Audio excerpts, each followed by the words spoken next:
السلام علیکم ورحمۃ اللہ وبرکاتہ۔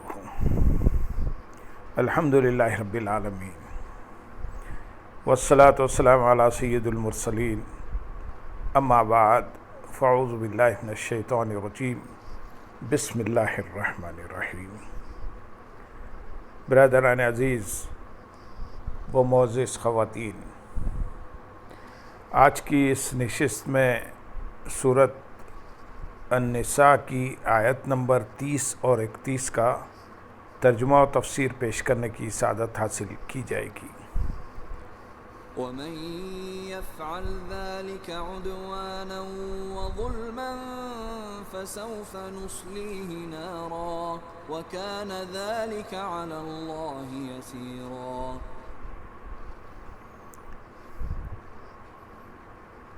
إِن تَجْتَنِبُوا كَبَائِرَ مَا تُنْهَوْنَ عَنْهُ نُكَفِّرْ عَنْكُمْ سَيِّئَاتِكُمْ وَنُدْخِلْكُمْ مُدْخَلًا كَرِيمًا۔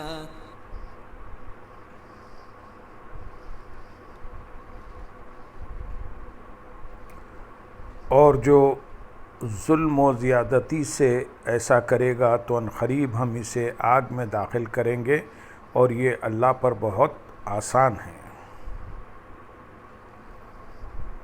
اور جو ظلم و زیادتی سے ایسا کرے گا، یہاں ظلم و زیادتی کی قید اس لیے لگائی کہ جن صورتوں میں مومن کا قتل جائز ہے، اس صورت میں قتل کرنا جرم نہیں، جیسے مرتد کو سزا میں، یا قاتل کو قصاص میں، یا شادی شدہ زانی کو سنگسار کرنے میں، یا ڈاکو کو مقابلے یا سزا میں، یا باغیوں کو لڑائی میں قتل کرنا، یہ سب حکومت کے لیے جائز ہے، بلکہ حکومت کو اس کا حکم ہے۔ قتل کے بارے میں مزید تفصیل سورہ مائدہ کی متعدد آیات کے تحت آئے گی۔ آیت نمبر 31 میں ارشاد ہے، اگر کبیرہ گناہوں سے بچتے رہو جن سے تمہیں منع کیا جاتا ہے تو ہم تمہارے دوسرے گناہ بخش دیں گے اور تمہیں عزت کی جگہ داخل کریں گے۔ اگر کبیرہ گناہوں سے بچتے رہو، اس سے پہلی آیت میں بعض کبیرہ گناہ کرنے پر وعید بیان کی گئی، اور اس آیت میں کبیرہ گناہوں سے بچنے پر صغیرہ گناہ بخشنے اور عزت کی جگہ داخل کرنے کا وعدہ ذکر کیا گیا ہے۔ کبیرہ گناہ کی تعریف یہ ہے کہ وہ گناہ جس کا مرتکب قرآن و سنت میں بیان کی گئی کسی خاص سخت وعید کا مستحق ہو۔ کبیرہ گناہوں کی تعداد مختلف بیان کی گئی ہے، چنانچہ 7، 10، 17، 40 اور 700 تک بیان کی گئی ہے۔ گناہوں سے متعلق ہم یہاں پر 3 احادیث پیش کریں گے۔ حدیث نمبر 1، حضرت ابو ثعلبہ خشنی رضی اللہ تعالیٰ عنہ سے روایت ہے، حضور اقدس صلی اللہ علیہ وسلم نے ارشاد فرمایا، اللہ تعالیٰ نے کچھ فرائض مقرر کیے ہیں، لہٰذا تم انہیں ہرگز ضائع نہ کرو۔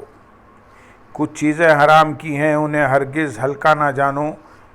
کچھ حدیں قائم کی ہیں، تم ہرگز ان سے تجاوز نہ کرو۔ اور اس نے تم پر رحمت فرماتے ہوئے جان بوجھ کر کچھ چیزوں کے متعلق کچھ نہیں فرمایا، تو ان کی جستجو نہ کرو۔ دوسری حدیث حضرت ابو ہریرہ رضی اللہ تعالیٰ عنہ سے روایت ہے، حضور اقدس صلی اللہ علیہ وسلم نے ارشاد فرمایا، جب بندہ کوئی گناہ کرتا ہے تو اس کے دل پر ایک سیاہ نقطہ لگا دیا جاتا ہے۔ جب وہ اس گناہ سے باز آ جاتا ہے اور توبہ و استغفار کر لیتا ہے تو اس کا دل صاف ہو جاتا ہے، اور اگر وہ پھر گناہ کرتا ہے تو وہ نقطہ بڑھتا ہے یہاں تک کہ پورا دل سیاہ ہو جاتا ہے۔ تیسری حدیث حضرت عبداللہ بن عباس رضی اللہ تعالیٰ عنہما فرماتے ہیں، اے گناہ گار، تو گناہ کے انجام بد سے کیوں بے خوف ہے؟ حالانکہ گناہ کی طلب میں رہنا گناہ کرنے سے بھی بڑا گناہ ہے۔ تیرا دائیں بائیں جانب کے فرشتوں سے حیا نہ کرنا اور گناہ پر قائم رہنا بھی بہت بڑا گناہ ہے۔ یہی توبہ کیے بغیر تیرا گناہ پر قائم رہنا اس سے بھی بڑا گناہ ہے۔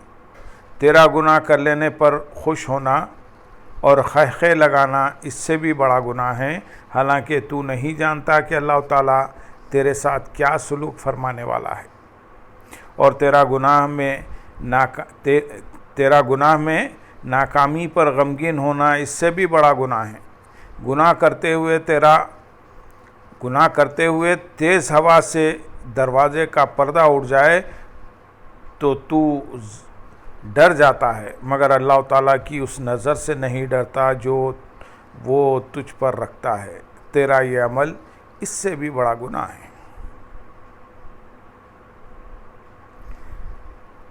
بڑے بڑے کبیرہ گناہوں کے بارے میں مشہور حدیث یہ ہے، حضرت عمرو بن حزم رضی اللہ تعالیٰ عنہ سے مروی ہے، رسول اکرم صلی اللہ علیہ وسلم کا فرمان عالی شان ہے، قیامت کے دن اللہ تعالیٰ کے نزدیک سب سے بڑے گناہ یہ ہوں گے: نمبر 1، اللہ عز و جل کے ساتھ شرک کرنا، نمبر 2، مسلمان کو ناحق قتل کرنا، نمبر 3، جنگ کے دن راہ خدا عز و جل میں جہاد سے فرار ہونا، نمبر 4، والدین کی نافرمانی کرنا، نمبر 5، پاک دامن عورتوں پر تہمت لگانا، نمبر 6، جادو سیکھنا، نمبر 7، سود کھانا، اور نمبر 8، یتیم کا مال کھانا۔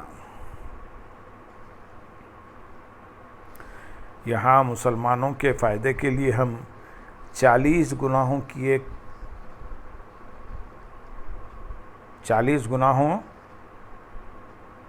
ایک فہرست کے طور پر آپ کے سامنے بیان کریں گے، جن میں اکثر کبیرہ گناہ ہیں، تاکہ کم از کم یہ تو علم ہو کہ یہ گناہ ہیں اور ہمیں ان سے بچنا ہے۔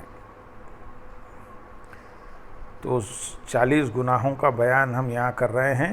نمبر 1، اللہ تعالیٰ کا کوئی شریک ٹھہرانا، نمبر 2، ریاکاری کرنا، نمبر 3، کینہ رکھنا، نمبر 4، حسد کرنا، نمبر 5، تکبر کرنا، نمبر 6، خود پسندی میں مبتلا ہونا، نمبر 7، تکبر کی وجہ سے مخلوق کو حقیر جاننا، نمبر 8، بدگمانی کرنا، نمبر 9، دھوکہ دینا، نمبر 10، لالچ میں پڑنا، نمبر 11، حرص کرنا، نمبر 12، تنگ دستی کی وجہ سے فقراء کا مذاق اڑانا، نمبر 13، تقدیر پر ناراض ہونا، نمبر 14، گناہ پر خوش ہونا، نمبر 15، گناہ پر اصرار کرنا، نمبر 16، نیکی کرنے پر تعریف کا طلبگار ہونا، نمبر 17، حیض والی عورت سے صحبت کرنا، نمبر 18، جان بوجھ کر نماز چھوڑ دینا، نمبر 19،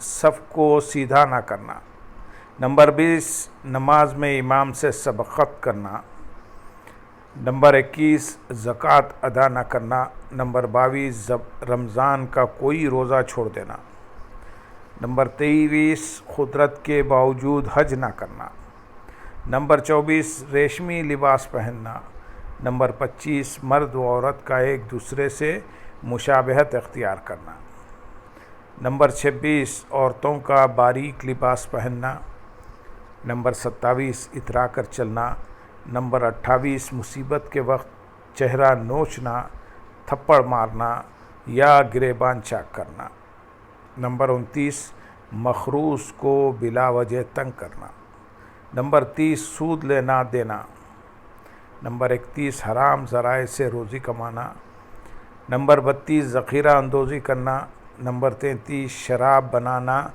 پینا بیچنا، نمبر 34، ناپ تول میں کمی کرنا، نمبر 35، یتیم کا مال کھانا، نمبر 36، گناہ کے کام میں مال خرچ کرنا، نمبر 37، مشترکہ کاروبار میں ایک شریک کا دوسرے سے خیانت کرنا، نمبر 28، غیر کے مال پر ظلماً قابض ہو جانا،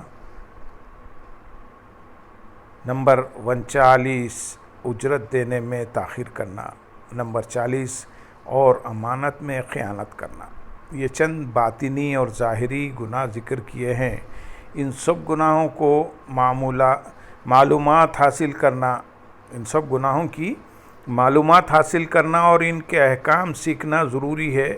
افسوس کہ مسلمانوں کی ایک بڑی تعداد کو ان گناہوں کی تعریفیں تک یاد نہیں کہ یہ ہوتے کیا ہیں۔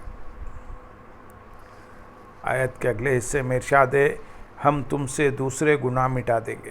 ارشاد فرمایا کہ اگر تم کبیرہ گناہوں سے بچتے رہو گے اور اس کے ساتھ دیگر عبادات بجا لاتے رہو گے تو ہم تمہارے دوسرے صغیرہ گناہوں کو اپنے فضل سے معاف فرما دیں گے اور تمہیں عزت کی جگہ یعنی جنت میں داخل کریں گے۔